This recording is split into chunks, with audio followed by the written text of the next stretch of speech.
ప్రజల మధ్య అనేకమైన సూచక క్రియలను చూడండి, వారు ప్రజల మధ్యలో అనేక సూచక క్రియలు, అద్భుతాలు అపోస్తలుల చేత చేయబడుచుండెను. అపోస్తలుల చేత చేయబడుచుండెను. చూడండి, వీరు ఎవరిని బట్టి అద్భుతాలు చేశారు, ఎవరిని బట్టి సూచక్రియలు చేశారు అంటే వారు వెంబడించిన క్రీస్తుని బట్టి. హల్లెలూయా.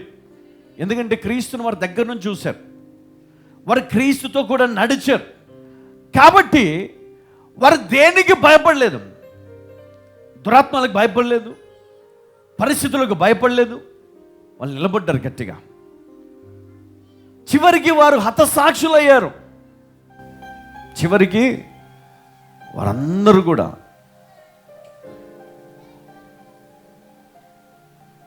యోహాను ఒక్కడు చెరసాల్లో వేయబడ్డాడు. మరి చివరి వరకైనా బ్రతికినట్లుగా మనం చూస్తాం. ఇంకొక వ్యక్తి ఏమో మరి ఊరేసుకొని చనిపోయినాడు. మరి మిగతా చాలామందిని మరి క్రూరంగా కదా, ఒకరినేమో ఉల్టా సిలువ వేసి చంపారు, ఒకరినేమో బల్లెముతో పొడిచి చంపారు. మరి మనం చూస్తే ప్రతి ఒక్కరి జీవితంలో విషాదమే. వారు చేసింది గొప్ప సేవ, కానీ వారి మరణమో, ఎందుకంటే అపవాది అయిన వాడు వెంటాడుతూనే ఉన్నాడు. వెంటాడి మరి వారిని ప్రాణాలు తీసినట్లుగా మనం చూసి, కానీ వారు బ్రతికినంత కాలము వారు ఏం చేశారంటే క్రీస్తు యేసు మహిమను బట్టి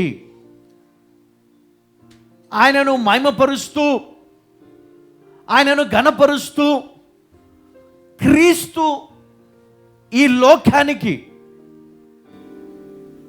మరి ఆయన దేవుని కుమారుడని పరిచయం చేస్తూ నిజమైన సేవను వారు చేస్తూ అనేక సూచక క్రియలు, అద్భుతాలను చేస్తూ వారు ముందుకు వెళ్ళారు. చూడండి, ఈరోజు మనం ఒక చర్చ్ మనం కలిగి ఉన్నాము. ఈరోజు చాలా మందిరాలు కలిగి ఉన్నాయి అంటే యేసుక్రీస్తు మొదలుపెట్టినటువంటి ఆ ఉజ్జీవమే. మరి ఆ ఆది సంఘములో, ఆ అపోస్తల కార్యములో మనం చూసినటువంటి ఆది సంఘములో అద్భుతాలు లేవా అండి? చెప్పాలా? అద్భుతాలు లేవా? స్వస్థత లేదా? మరి ఈరోజు ఎందుకు లేదు అంటున్నారు? ఈరోజు ఎందుకు లేవు అని బోధిస్తున్నారు? ఉన్నాయా లేదా? క్రీస్తు పరిచర్య అంటేనే అనేక అద్భుత కార్యాలు కదా, విడుదల. మరి ఈరోజు కూడా మరి వాటిని కొనసాగిస్తూనే ఉన్నారు. ఎక్కడైతే దేవుడు మహిమపరచబడతాడో అక్కడ అద్భుతాలు జరుగుతాయి. హల్లెలూయా. నీ ఇంటిలో నువ్వు దేవుని మహిమపరుస్తున్నావా? అయితే నీ ఇంట్లో అద్భుతాలు జరుగుతాయి. ఈరోజు నీ సంఘములో దేవుని మహిమపరుస్తున్నావా? ఇదిగో ఈ సంఘములో అద్భుత కార్యాలు జరుగుతాయి. ఎక్కడ నువ్వు దేవుని స్తుతిస్తావో, ఎక్కడ నువ్వు దేవుని ఆరాధిస్తావో అక్కడ దేవుని అభిషేకం ఉంటుంది, దేవుని శక్తి ఉంటుంది. హల్లెలూయా, హల్లెలూయా. 5వ అధ్యాయము 14. ప్రజలు వారిని ఘనపరచుచుండిరి, పురుషులను స్త్రీలను అనేకులు మరి ఎక్కువగా విశ్వాసులై ప్రభువు పక్షమున చేర్చబడిరి. చూడండి, ఎప్పుడు చేర్చబడ్డారు? ఎంతో కాలంగా మరి ధర్మశాస్త్రం అక్కడ ఉంది. కానీ ఎప్పుడైతే ఈ అద్భుత కార్యాలు జరిగాయో,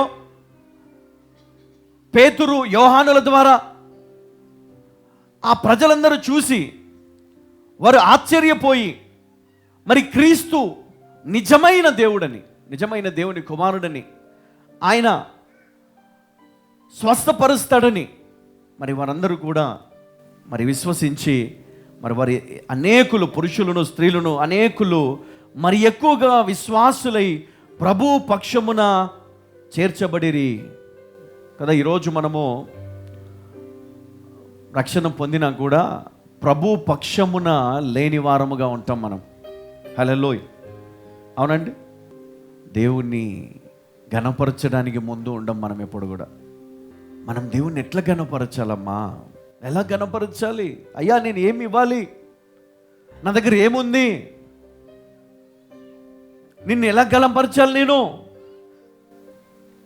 చూడండి, దేవుణ్ణి వారు ఘనపరుస్తూ అద్భుత కార్యాలు చేస్తూ వారు ముందుకు సాగి వెళ్తూ ఉన్నారు. అనేక కార్యాలు జరుగుతూ ఉన్నాయి. అద్భుతాలను చూసి జన సమూహము మరి ప్రభు పక్షమున చేరుతూ ఉన్నారు. హల్లెలూయా, హల్లెలూయా. 4వ అధ్యాయములో 13వ వచనం. వారు పేతురు యోహానుల ధైర్యమును చూచినప్పుడు వారు విద్యలేని పామరులని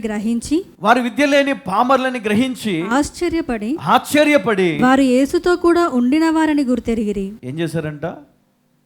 వారు విద్యలేని పామరులని గ్రహించి వారు ఆశ్చర్యపోయినారంట. ఎందుకు?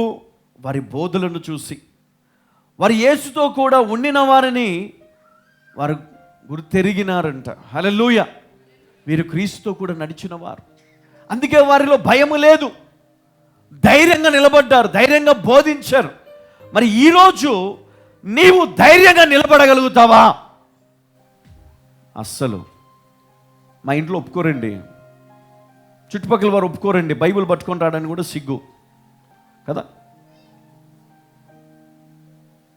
నిజమే. ఒక హ్యాండ్ బ్యాగ్ వేసుకొని మంచి మంచి రకరకాల హ్యాండ్ బ్యాగ్లు వేసుకుంటాం, కానీ బైబిల్లో మట్టుకు చినిగిపోయిన బైబిల్ మొత్తం అంటే చూసిన వాళ్ళందరూ అనుకోవాలి కదా, అమ్మో తెగ చదివేస్తుంది, ఈమె తెగ చదివేస్తుంది. కొంతమంది బైబిల్ ఉంటే కొత్తగా అట్లనే 10 ఏళ్ళ కింద కొన్నా కూడా, పెళ్ళప్పుడు బహుమానంగా ఇచ్చినా కూడా, బాప్తిజం అప్పుడు గిఫ్ట్గా ఇచ్చినా కూడా ఆ బైబిల్ అట్టనే కొత్తగా మెరిసిపోతూ ఉంటుంది, చక్క చక్క చక్క చక్క చక్క. ఎందుకంటే ఎప్పుడు ఇటు తీయలేదు, ఇటు చదవలేదు కదా, పేపర్లు ఇట్లా ఇట్లా ఇట్లా ఎప్పుడు కూడా జరపలేదు. అందుకే బైబిల్ కొత్తగా అట్లనే ఉంది. అమ్మా, ఈ రోజు నుండి మీ బైబిల్కి పని చెప్పండి. హల్లెలూయా, హల్లెలూయా.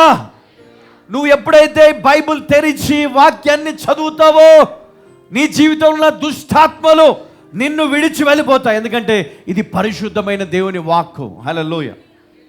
ఇది దేవుని మహిమను నీ జీవితంలోనికి తీసుకొని వస్తుంది, ఆ గొప్ప అభిషేకమును నీ జీవితంలోనికి తీసుకొని వస్తుంది. అందుకని ప్రతిరోజు చదివే అలవాటు ఉన్నవారు అనేక ఆపదల నుంచి తప్పించబడతారు.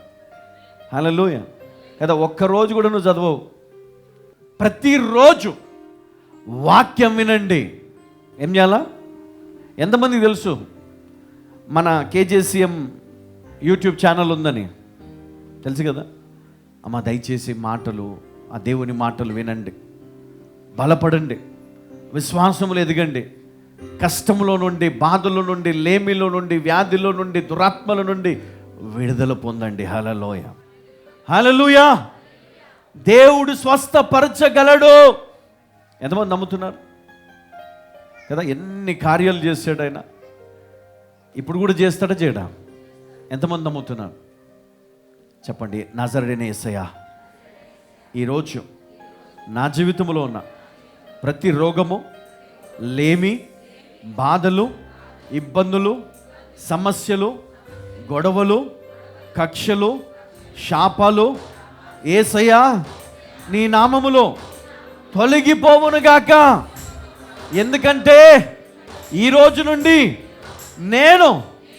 నేను నీ బిడ్డగా బ్రతుకుతాను, నీ బిడ్డగా ఈ లోకములో సాక్షిగా నిలబడతాను, ధైర్యంగా పోరాడుతాను, అపవిత్రమైన వ్యక్తిగా నేను ఉండను, పవిత్రమైన నీ రక్తంతో కడగబడిన బిడ్డగా నేను ఉంటాను.